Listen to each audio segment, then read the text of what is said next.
한번 따라해 봅시다. 말씀은 귀로 듣고 눈으로 듣고 머리로 듣고 가슴으로 듣는다.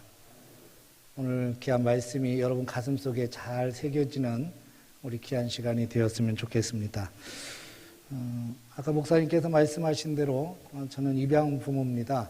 2010년도에 쌍둥이 딸아이를 입양을 했습니다. 우리 딸 쌍둥이는 태어날 때 1kg로 태어났어요. 태어나자마자 인큐베이터 들어갔는데 생사를 병원에서도 가늠하기 어려울 만큼 고생을 많이 했습니다. 30주 만에 태어났는데 기관지나 폐, 또 심장 이런 쪽이 다 발달이 되지 않은 상황에서 태어나서 굉장히 많은 고생을 했어요. 조금 몸이 살이 좀 붓고 그래서 나왔어도 계속해서 병원을 좀 다녀야 됐어요. 폐렴이 금방 오고요. 요즘처럼 찬바람이 돌면 바로 병에 걸려요. 그래서 기관지, 천식 이런 것들이 떠나지를 않았죠. 저희 가정이 그 아이를 처음 만났을 때가 10개월쯤 되었을 때예요. 10개월쯤 되어서 이 아이들을 입양했는데 입양하고 나서도 이 아이들이 제대로 치료가 다 안 된 상황에서 입양을 했기 때문에 일주일에 한 4번 정도는 아이를 들쳐업고 병원으로 달려야 됐어요. 천식에 한번 오기 시작하면 너무 그 조그만 아이들이 고통스럽게 그 숨을 못 쉬어가면서 헐떡이는 것 보면 너무너무 가슴이 아팠죠. 아이를 들쳐업고 일주일에 4번씩 5번씩 병원으로 달려갈 때 너무너무 가슴이 아팠어요. 그때 제가 아이들에게 했던 말이 하나 있습니다. 우리 아름이하고 다은이거든요. 이름이 아름이 다은인데, 아름아 다은아 걱정하지 마. 엄마 아빠가 지켜줄게. 무슨 일이 있어도 너희들 생명만큼 내가 지켜줄게. 그러면서 아이를 들쳐업고 뛰었어요. 그런데요, 그 하나님께서 이 아이들에게 건강을 주셨는데 얼마나 감사한지 몰라요. 한 4, 5년은 고생했지만 지금은 남들보다 발육이 좋아요. 발육도 좋고 건강하고 또 열심히 아이들이 이쁘게 성장이 돼서 참 하나님 앞에 감사하고, 이 아이들을 위해서 기도해 주시는 분들이 참 많거든요. 그래서 하나님의 은혜 속에서 잘 성장이 되어서 얼마나 감사한지 모릅니다. 여러분들께서도 혹시 생각나시면 우리 아름이 다은이를 위해서도 함께 기도해 주시기를 부탁을 드립니다. 목회를 하면서 참 어려운 일들, 아픈 일들을 누구나가 다 겪고 목회를 하지요. 근데 목회를 하면서 그런 어려운 일, 아픈 일들을 겪을 때마다 하나님께서 깨닫게 해주시는 은혜가 있어요. 첫째는 내가 너와 함께 있겠다고 하는 약속의 말씀이고, 또 하나는 좋은 동역자를 붙여주겠다는 약속의 말씀이에요. 하나님께서 모세를 부르셨을 때 모세가 나는 하고 싶지 않습니다. 보낼 만한 자를 보내소서. 나는 말도 둔한 자입니다. 그리고 하나님 앞에 항변할 때 하나님께서 모세를 꾸짖으시면서 누가 너의 입을 지었느냐? 한마디로 말하면 갈 테면 가지 무슨 말이 그렇게 많냐? 그러면서 모세를 책망하시면서 애국으로 떠미실 때 약속하셨던 것이 2가지였거든요. 내가 너와 함께 가겠다고 약속하셨고, 좋은 동역자를 붙여주시겠다고 약속하셨어요. 그리고 모세와 함께 하셨고 하나님께서 놀라운 역사를 이루도록 도와주셨죠. 오늘날 모든 사역자들에게 동일하게 이 약속은 함께 하는 것 같습니다. 하나님이 함께 하셨고 좋은 동역자가 늘 우리 곁에 붙어 있는 것을 보게 됩니다. 제가 영립교회 부임해서 성도들에게 이렇게 신방을 하면서 물었어요. 요즘 살기 어떠셔요? 이렇게 물었더니 대부분 성도들이 이렇게 얘기를 해요. 아이 목사님, 개가 안 나요. 개가 안 나요. 개가 안 난다는 게, 여러분 개가 난다는 말이 이게 충청도 사투리잖아요. 아이 별거 아니에요. 별일 없어요. 이 얘기인데 개가 안 나요. 개가 안 나요 하는데 너무 가슴이 아팠어요. 성도들에게 요즘 어떠세요? 그러면 개갈 납니다. 요즘 뭐 신납니다. 하나님이 역사하셔서 얼마나 좋은지 모릅니다. 이런 대답이 좀 돌아오면 좋은데 한숨부터 푹 쉬면서 개갈 안 나요. 개갈 안 나요. 이런단 말이죠. 여러분은 신앙의 삶이 개갈 나는 인생으로 바뀌어지기를 주의 이름으로 축복합니다. 이게 신앙 아니겠어요? 하나님께서 우리를 건져주시고 구원시켜 주셨을 때 제일 먼저 우리에게 주시는 은혜가 기쁨 아닙니까? 개갈 나는 인생의 특징은 기쁨이거든요. 재미란 말이죠. 따라합시다. 재미없으면 지는 겁니다. 따라합시다. 재미없으면 지는 겁니다. 여러분, 마귀는요, 예수 믿는 사람들의 재미를 다 뺏어가요. 어떻게든지 예배 드리는 재미 다 뺏어갑니다. 기도하는 재미도 뺏어가고요. 전도하는 재미도 뺏어가고요. 특히 말씀 듣는 재미 다 뺏어가요. 말씀을 들으면 은혜가 되고, 말씀을 들어야 믿음이 생기고, 믿음이 있어야 승리하는데, 말씀 듣는 재미를 다 뺏어가 버리는 거예요. 여러분, 이 재미를 뺏기지 마십시다. 마귀가 뺏어가 버리면요, 그 다음부터 우리의 신앙은 바닥으로 막 떨어져 내려가는 거예요. 힘을 쓰고 용을 써도 안 돼요. 왜? 재미를 다 잃어버리니까. 신앙생활은 재밌는 겁니다. 여러분 사는 것이 어떻습니까? 개갈납니까? 개갈나는 귀한 삶이 되어지기를 주의 이름으로 축복합니다. 50년 동안 살아가면서 부부로 만나서 결혼해서 50년 동안 살면서 한 번도 부부싸움을 하지 않은 부부가 있었대요. 이해가 되십니까? 안 되죠. 저도 목회자지만 부부싸움 많이 했어요. 성도들이 물을 때 이런 물음이 참 답답하고 힘들 때가 있어요. 목사님도 싸우세요? 이렇게 물을 때. 목사님은 부부싸움 하세요? 목사님 부부싸움 할 때 통성으로 기도하고 싸우시나요? 막 이렇게 물어보면 이게 참 대답하기가 곤란해요. 근데 이 50년 동안 한 번도 싸우지 않고 살았던 이 부부가 얼마나 신기합니까? 기네스북에 올라갈 만하잖아요. 그래서 기자들이 와서 물었어요. 도대체 안 싸우고 사는 비결이 뭡니까? 그때 부인이 이렇게 얘기를 하더래요. 50년 전에 내가 결혼식을 하고, 이게 중동에 사는 부부였는데 50년 전에 결혼을 하고 신혼여행을 낙타를 타고 갔대요. 아내 낙타, 남자 낙타 이렇게 쭉 타고 가는데 남편을 태운 낙타가 한참을 사막을 걷다가 뭘 부르르 떨더니 남편을 떨어뜨렸대요. 그랬더니 여러분 낙타에서 떨어져 본 경험이 있습니까? 낙타가 이게 타보면요 굉장히 높아요. 떨어지면 얼마나 엉덩이가 아프겠어요. 근데 이 남편이 엉덩이를 툭툭 털더니 한번 그러더니 다시 낙타를 타더래요. 그래서 아내 생각에 내가 결혼 참 잘했다. 저 엉덩이도 굉장히 아프고 신경질도 많이 날 텐데 저렇게 좋은 성품을 가진 남편이라서 너무 행복하다. 그리고 이제 또 터벅터벅 갔대요. 근데 조금 있다가 또 그 남편을 태운 낙타가 또 부르르 떨더니 남편을 떨어뜨린 거예요. 근데 이번에도 또 웃어가면서 두 번 그러더니 또 타고 가더래요. 근데 조금 더 지나서 세 번째 딱 떨어뜨렸는데 그때 툭툭 털더니 세 번 하더니 총을 꺼내서 낙타를 쏴 죽여버렸대요. 그러니까 이 아내가 충격을 받은 거예요. 아니, 그거 세 번 떨어뜨렸다고 세상에 그 낙타를 죽여? 당신 도대체 어떻게 된 거예요? 이러면 안 되지요. 그러면 따졌더니 정색을 하면서 한 번 그러더래요. 그때 이후부터 50년 동안 한마디 말도 못하고 그러고 살았대요. 여러분, 그 신앙생활을 혹시 그렇게 하시는 분이 계시지는 않은가 모르겠어요. 신앙생활 다 터진 사람들 많거든요. 하나님 앞에서 너 한 번, 두 번 뭐 이러면서 하나님이 그렇게 혼을 내시면 무서워가지고 벌벌 떨면서 교회 예배는 참석하고 기도 생활은 하고 성경은 마지못해 있는데 하나도 재미를 못 느끼는 거예요. 하나도 재미를. 여러분 신앙생활은 재미가 있어야 하는 거죠. 재미가 있어야 돼요. 여러분 신앙생활이 재밌기를 주의 이름으로 축복합니다. 근데 우리의 발목을 잡는 문제들이 너무 많으니까 자꾸 재미를 잃어버려요. 발목을 잡는 문제들, 이게 뭐 자녀 문제가 됐든 가정 문제가 됐든 아니면 뭐 금전적인 문제가 됐든 사람과의 관계에서 문제가 됐든 우리의 발목을 잡는 문제들이 수도 없이 많아요. 사람들 그 문제를 잊어버리려고 굉장히 애를 쓰죠. 꾹꾹 눌러서 막 참아가면서 견뎌가면서 신앙생활을 해요. 근데 참는다거나 잊는다고 해서 문제가 해결되는 건 아니더라고요. 제가 요로결석에 한번 걸린 적이 있어요. 요로결석의 아픔은 애 낳는 것보다 훨씬 더 아프대요. 저는 애를 안 낳아가지고 잘 모르겠습니다만 요로결석은 2번을 겪어봤는데 제가 이제까지 경험한 아픔 중에 가장 아팠어요. 꼼짝할 수가 없었어요. 이 아픔을 겪었던 때가 토요일이었는데요.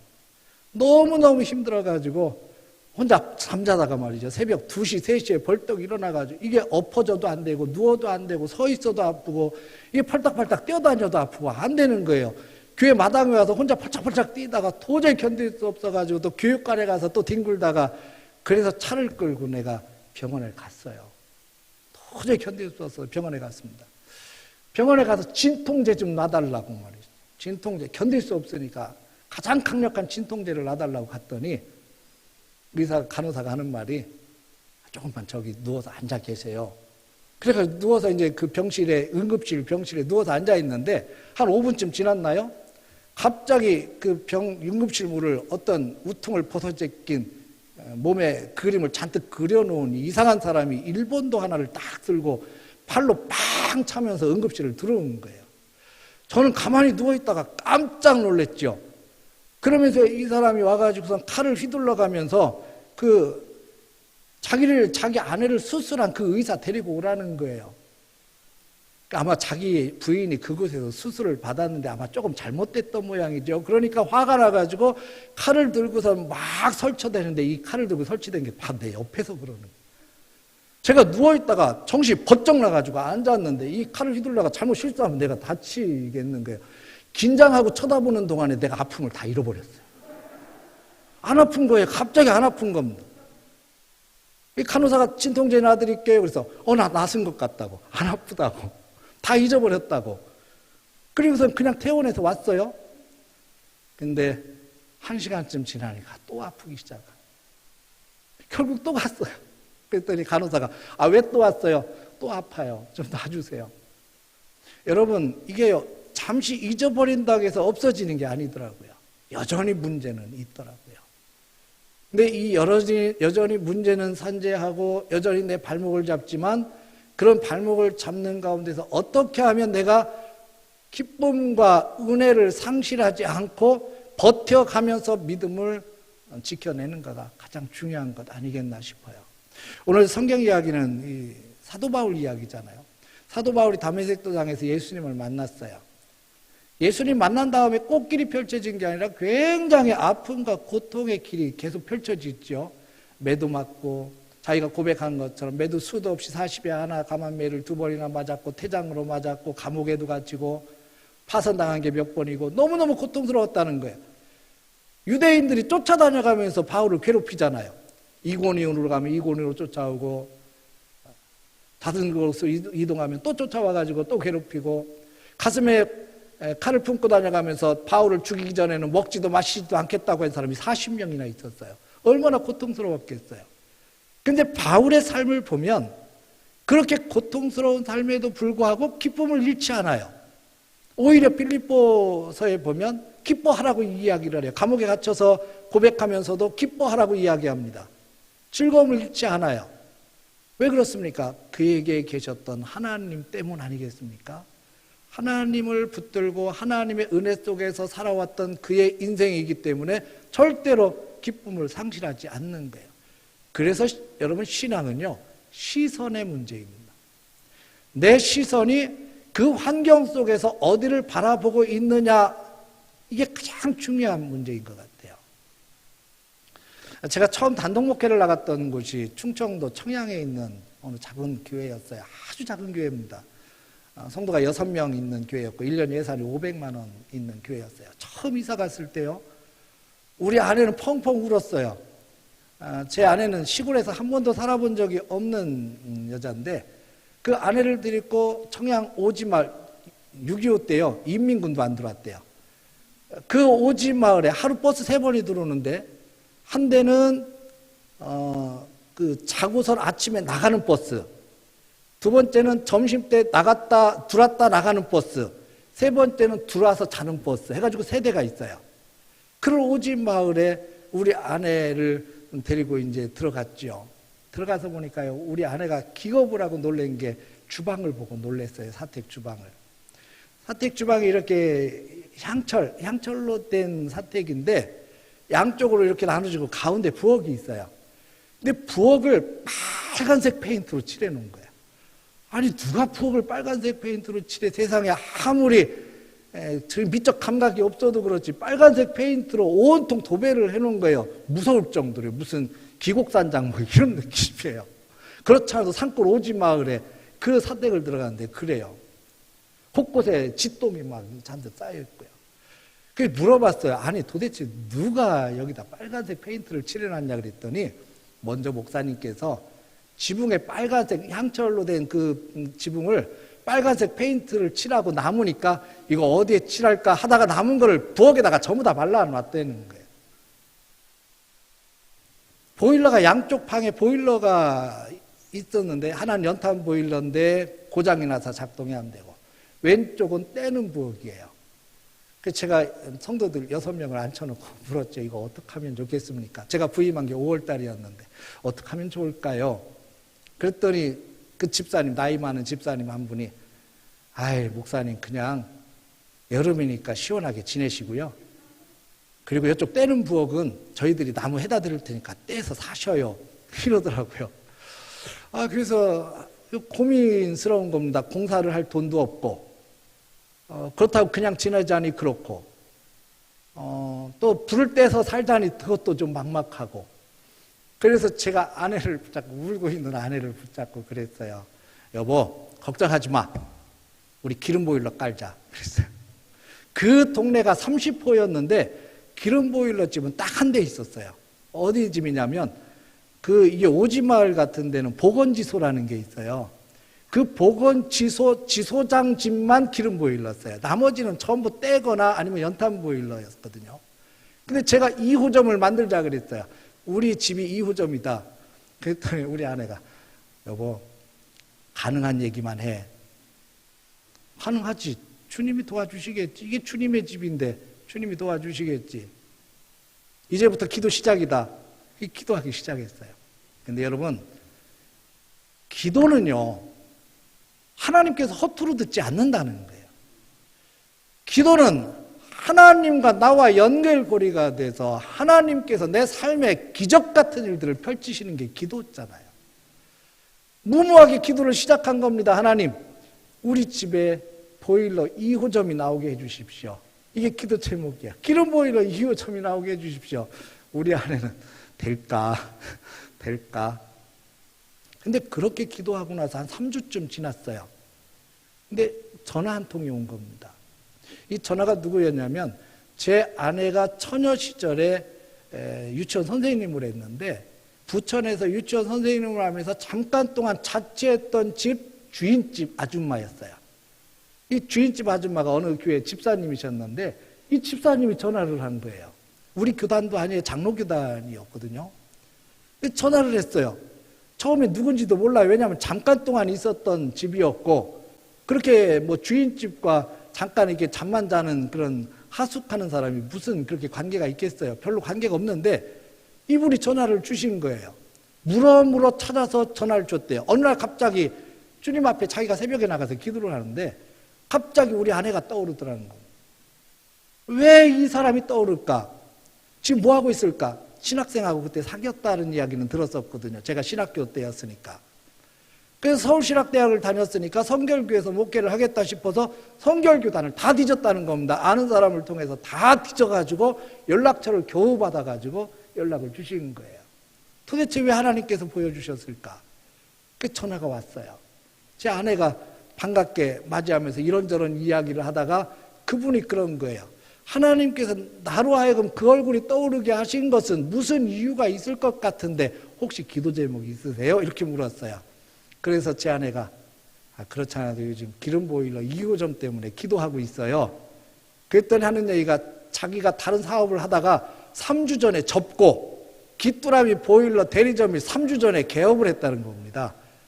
그러니까 차 끌고 올라오시면 바로 공장에서 차를 그 보일러를 내주겠다는 거예요.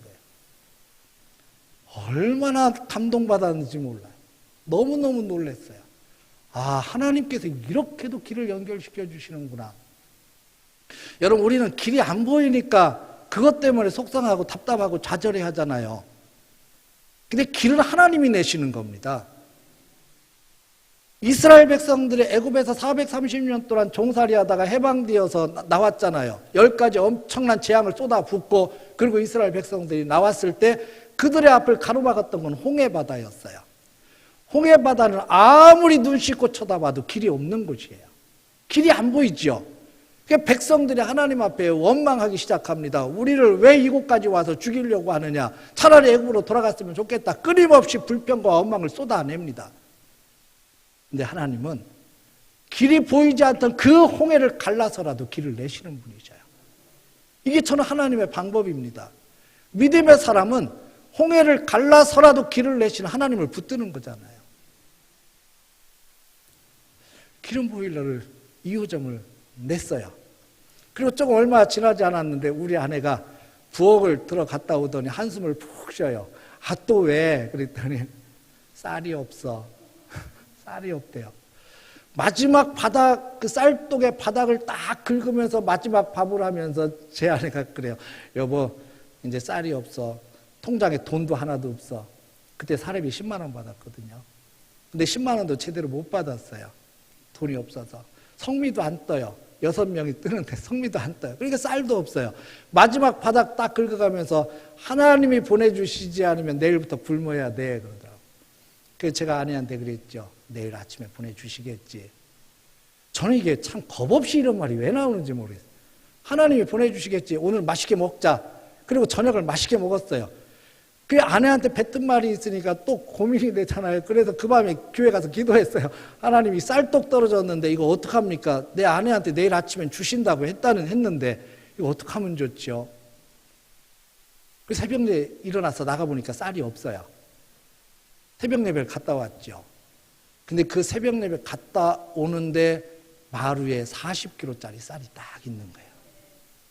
궁금하잖아요. 도대체 누가 갖다 놓았을까? 그래가지고 동네 이장에게 물어봤어요. 그랬더니 하는 이야기가 전날 부녀회에서 회의를 했대요. 우리 동네에서 가장 가난한 사람을 도와주자.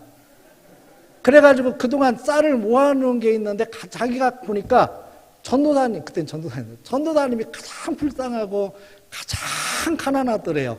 그래서 그 쌀을 갖다가 새벽에 전도사님 보면 자존심 상할까봐 몰래 이렇게 갖다 놓고 가셨다는 거예요. 여러분, 쌀독에 쌀도 채우시는 하나님이시더라고요. 이 타이밍이라는 게 기가 막힌 거예요. 가장 필요한 때에 가장 필요한 것으로 채우시는 하나님이시더라고요. 여러분, 길은 주님이 내시는 겁니다. 사람이 볼 때 길이 없다고 생각이 돼요. 그러니까 답답하죠. 속상하죠. 팔 동동 구르죠. 끝났다고 생각하죠. 그런데 하나님께서 보실 때는 끝난 게 아니더라고요. 요즘 세상에서도 그런 말을 많이 하잖아요. 다 끝날 때까지 끝난 게 아니다 이런 얘기하죠.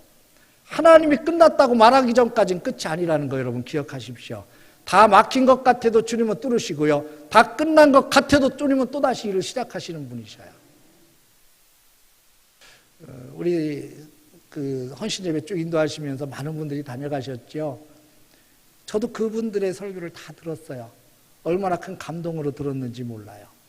다 곳곳마다 하나님의 귀한 손길들이 숨어 있었고 가장 적절한 때에 역사하셨던 하나님을 보여주는 것 때문에 얼마나 감동을 받았는지 몰라요. 여러분, 교회는요 사람의 능력을 이야기하는 것이 교회가 아니에요. 하나님의 하신 일을 선포하는 것이 교회잖아요. 교회에 와서 하나님이 어떻게 얼마나 놀라운 일을 행하셨는지를 선포하는 것이 교회예요. 우리 삶 가운데 개입하셔서 얼마나 놀라운 일을 행하시고 지금도 행하시고 앞으로도 행하실 하나님을 선포하는 것이 교회였습니다. 제가 부관성교회에 14년 2개월 있다가 영리교회 부임을 했어요. 부관성교회에 처음 갔을 때 교회가 좀 여러 가지 문제들로 인해서 많은 성도들이 나갔었고 교회는 지어진 지 꽤 오래돼서 참 초라했습니다. 첫날 부임을 했을 때 제 마음속에 어떤 생각이 들었냐면 그 피아노가 한 대가 있는데 굉장히 낡은 피아노가 본당에 있더라고요. 제 아내에게 기도하면서 그랬죠. 여보, 우리가 이 교회에 온 기념으로 우리 그랜드 피아노 하나 선물했으면 좋겠다. 그때 우리 아내가 펄쩍 뛰면서 여보 그거 얼마인지 알아? 비싸. 비싼 거 나도 알아. 여러분 중고 가격도 600, 700 가잖아요. 새 거는 뭐 1,400, 500 이상 갑니다. 엄청나게 비싸잖아요. 그 비싼 피아노를 제가 겁없이 하자고 이야기를 했어요. 그래 놓고 이제 기도하기 시작한 거죠. 왜냐하면 길을 여시는 분은 하나님이시니까.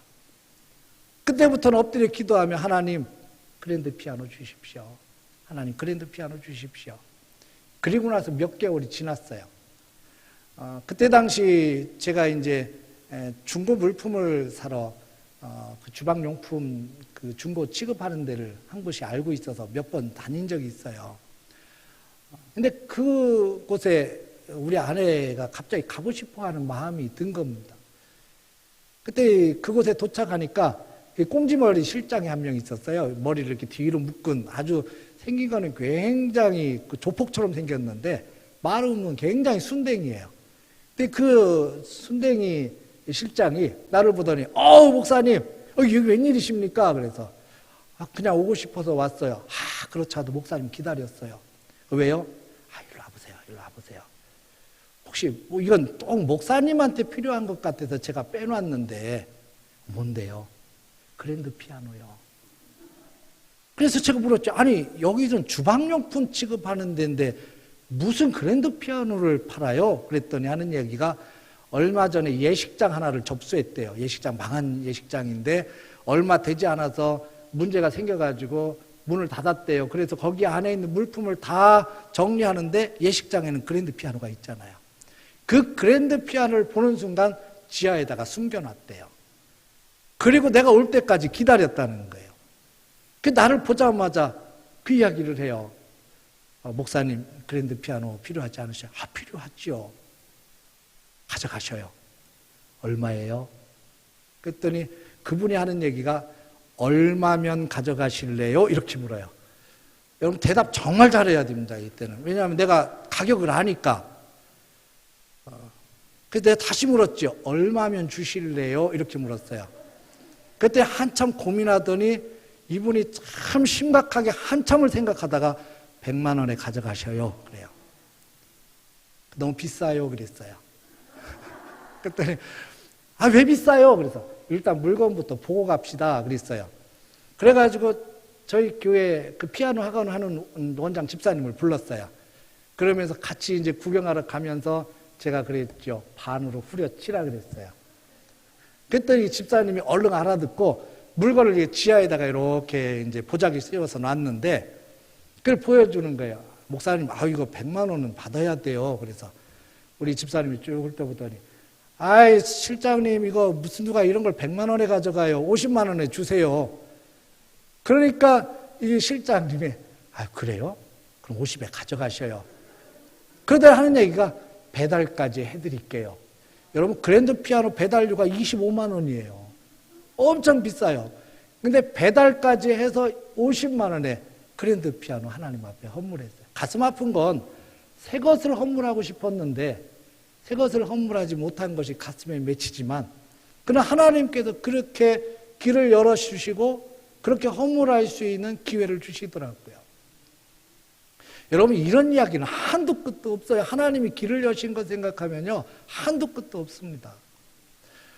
한 번은 이게 부관성교회에 새벽 예배 나오시는 분들이 어르신들이 많아요. 그러니까 새벽 예배 나오시면 이게 마루에서 예배를 드렸거든요. 보일러 깔려있는 마루에서 예배를 드리는데 허리가 아파가지고 견딜지를 못하는 거예요. 그래서 장로님들하고 상의를 했죠. 장로님들 교회 어르신들이 새벽 예배 나오는데 허리 아프고 관절 아파가지고 이게 제대로 기도가 안 되니까 등받이 의자 좀 하나 사서 이렇게 쭉 몇 개 놓으면 어르신들이 편할 것 같습니다. 그러니까 이제 장로님이 이렇게 검색을 해봐요. 등받이, 나무로 된 등받이 의자 좋은 게 얼마인가 했더니 4만 원에서 5만 원 정도 해요. 5개만 사도 25만 원, 6개 사면 30만 원 아니에요? 너무 비싸요. 그러더라고요. 그러면 냅두셔요. 하나님이 주시겠죠. 그리고 이제 또 기도를 시작을 했어요. 기도한 지 한 2주 정도 지났을 때 그 꽁지머리 실장을 또 찾아간 거예요. 꽁지머리 실장이 나를 보더니 목사님 뭐 피아노는 잘 치셔요? 뭐 한참 붙다가 근데 왜 오셨어요? 그래서 의자가 필요했어요. 어떤 의자요? 일식집에서 쓰는 등받이 의자, 고급스러운 등받이 의자요. 잘 오셨다는 거예요. 일주일 전에 망한 일식집을 자기들이 접수를 했는데 흠도 나지 않은 깨끗한 고급스러운 등받이 의자가 100개가 들어왔다는 거예요. 다 가져가세요, 목사님. 100개까지는 필요 없고 50개만 가져갈게요. 그랬더니 그분이 그래요. 얼마에 가져가실래요? 그래서 제가 얼마면 주실래요? 또 물었죠. 얼마면 주실래요? 그랬더니 한참을 고민하더라고요. 그러더니 10만 원만 주셔요. 그래서 흠도 나지 않은 나무로 된 굉장히 고급스러운 일식집 의자 50개를 10만 원 주고 갔다 와서 교육관에다 다 깔아놨어요. 그 다음날 새벽이 됐는데 장로님들의 반응이 엄청나게 재밌습니다. 들어오자마자 입이 벌어져요. 눈이 땡그러집니다. 아니 이게 살려면 200만 원도 넘어가는 금액인데 도대체 어디서 어떻게 이걸 사셨어요? 하나님이 다 준비해 놓으셨어요. 나는 그저 기도만 했습니다. 이게요, 이 감격이라는 게요, 하나님이 길을 여시고 채우시는 감격이라는 건요, 이로 말할 수 없어요. 부간성교회에서는 식사를 이렇게 상차림을 해서 먹었어요. 이 상차림을 하면 설거지가 엄청 나오잖아요. 이 설거지가 엄청 나오는데 도대체 힘들어가지고 안 되겠어요. 그래서 우리 뷔페식으로 바꿉시다.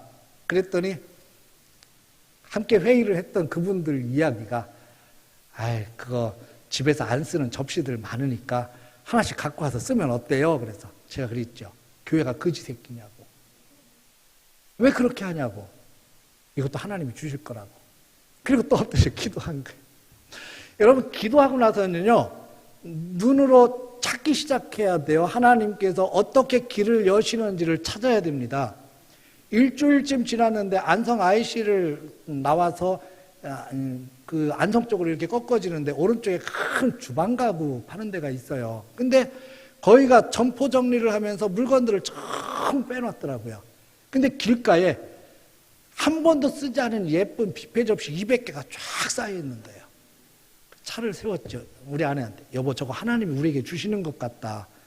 한번 물어나 보자. 그리고 이제 내려서 물었어요. 전화를 했죠. 사장님한테.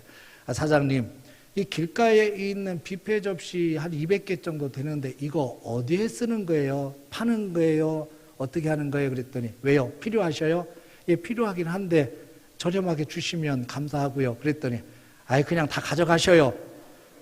그래가지고 그 200개 뷔페 접시를 돈 한 푼 안 들이고 한 번도 쓰지 않은 새 거, 이뻐요. 그것을 가져다가 지금까지 썼어요. 여러분, 하나님은 오차가 없으셔요. 한치 오차가 없으셔요. 이런 하나님이 길을 여시는 것을 체험하고 나면 첫 번째 드는 생각은 항상 하나님이 길을 여시겠지예요. 아무리 막혀도 하나님이 길을 여시겠지. 아무리 힘들어도 하나님이 길을 여시겠지. 여러분, 하나님이 길을 여시는 놀라운 은혜를 날마다 경험할 수 있기를 주의 이름으로 축복합니다. 할렐루야. 제가 영립교회 부임한다 그러니까 주변의 사람들이 우려스러운 이야기를 저한테 많이 했어요. 이 목사님 영립교회 가서 어떻게 하시려고. 영립교회 98년 됐는데 역사 있는 시골교회 힘들어. 장로님이 16명이래. 그 은퇴 장로님만 10분이 넘잖아요. 다 시아버지 시어머니인데 힘들 텐데 그래요. 저도 걱정이 돼요. 그래서 하나님 앞에 엎드려 기도했습니다. 하나님, 영립교회 부임을 해서 목회를 해야 되는데 주변에 너무 걱정 어린 소리밖에 들리지 않아요. 심지어는 가지 말라고 이야기하는 사람들도 있어요. 이거 어떻게 하면 좋아요? 어떻게 하면 좋아요? 그랬더니 하나님께서 제게 들려주시는 음성이 하나 있었습니다. 따라합시다. 네가 하니 내가 하지. 네가 하니 내가 하지. 네가 하니 내가 하지. 이 음성을 들려주시는 거예요. 지금까지 목회 30년 하면서 내가 한 것은 하나도 없었어요. 하나님이 다 길을 여셨고, 하나님이 채우셨고, 하나님이 만들어 가셨고, 하나님이 놀라운 일들을 행하셨어요. 그런데 내가 지금 걱정을 하고 있는 이 초라한 내 모습을 발견하게 된 거죠. 네가 하니? 내가 하지. 걱정하지 마. 우리 아름다운 일을 들쳐업고 뛰면서 걱정하지 마. 내가 너 지켜줄게. 그때 했던 그 얘기가 내 생각이 나요. 아, 주님이 나를 들쳐업고 뛰면서라도 지켜주시겠지 하는 감사함이 있더라고요. 부임을 해서요, 제가 장로님들을 만나고, 그리고 교회를 구석구석 쫙 훑어봤어요. 저희 교회가 지어진 게 1979년도에 세워졌어요. 그러니까 많이 낡았죠. 또 달아내고 뭐 이래가지고 좀 조잡하게 교회는 있어요. 오래된 숨결이 느껴집니다. 근데 제 아내하고 손을 붙잡고 쭉 교회 곳곳을 둘러보다가 눈물이 펑펑 났어요. 이 교회를 위해서 묵묵히 지켜온 그 장로님들, 권사님들의 손길이 느껴졌기 때문이에요. 이 교회를 세우기 위해서, 지금까지 지켜오기 위해서 이곳에서 수도 없이 땀 흘리고 수고하고 애를 써가며 눈물로 기도했던 그분들의 기도가 느껴져서 그래요. 아, 하나님께서 지켜주셨구나. 그렇게 생각하고 성도들을 보니까 한 사람 한 사람들이 다 나의 지원군들인 거예요. 16명의 장로님들이 시아버지, 시어머니가 아니라 노련한 기도에 숙달된 기도의 사람들이었던 겁니다. 수도 없이 하나님의 은혜를 체험했던 사람들이 내 주변에 이렇게 가득 찼다면 무서울 게 뭐가 있겠는가. 이런 든든한 마음이 딱 들어요.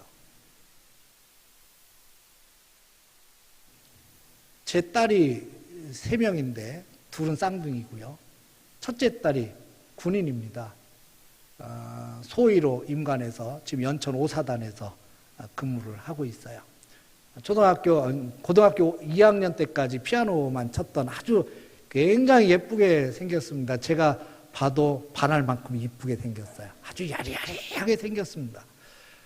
영락 없는 여자인데 고등학교 2학년이 됐는데 피아노를 치던 이 아이가 갑자기 피아노를 못 하겠다는 겁니다. 서울로 레슨 받으러 다니고 피아노과를 들어가기 위해서 그렇게 준비했는데 갑자기 엄마 아빠 나 이제 피아노 안 할 거야. 왜? 피아노가 싫어. 원래 싫었어.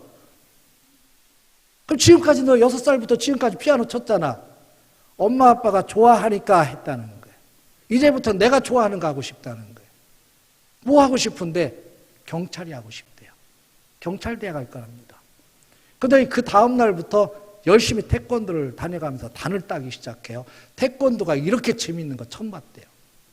격투기가 너무 좋답니다. 근데 경찰대학은 시험이 굉장히 어렵잖아요. 그동안 피아노만 치면서 공부를 많이 못했어요. 그래서 경찰대는 다 지원하는 것마다 떨어졌습니다. 그러다가 제 아내가 슬쩍 요즘은 사회복지사가 대세야 그러면서 사회복지과를 대전에 있는 대전대학에다가 뚝 밀어넣는데 여기가 됐어요. 근데 하필이면 사회복지사로 그냥 일하라고 평범하게 집어넣는데 얘가 거기 갔는데 군사학과가 있는 거예요. 군사학과에 꽂혀가지고 군인이 되겠다고 준비를 하더라고요. 날마다 10km씩 뛰었어요. 태권도 다니고 10km씩 뛰어가면서 몸을 만들더라고요.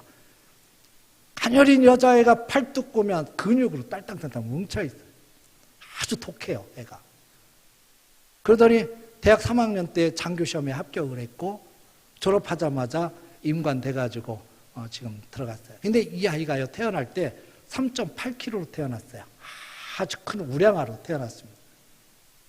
그 당시에 애가 3명이, 우리 지방 내 목사님 자녀가 3일 어간으로 3명이 태어났는데 이병룡 목사님의 아들이 태어났고, 당시 목리교회에 있었던 정철수 목사님이라는 분이, 정철수 목사님이 딸을 낳고 제가 딸을 낳은 거예요. 근데 같은 병원에서 다 만났어요.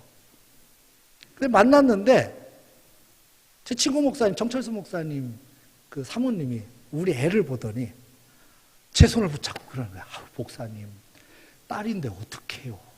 어떡해요? 그래요. 아, 왜요? 그때. 아우, 그래도 딸인데. 제가 보니까요, 이게 3.8kg쯤 되니까 커다란 얼굴에 구멍 몇 개 뻥뻥뻥뻥 뚫려 있어요.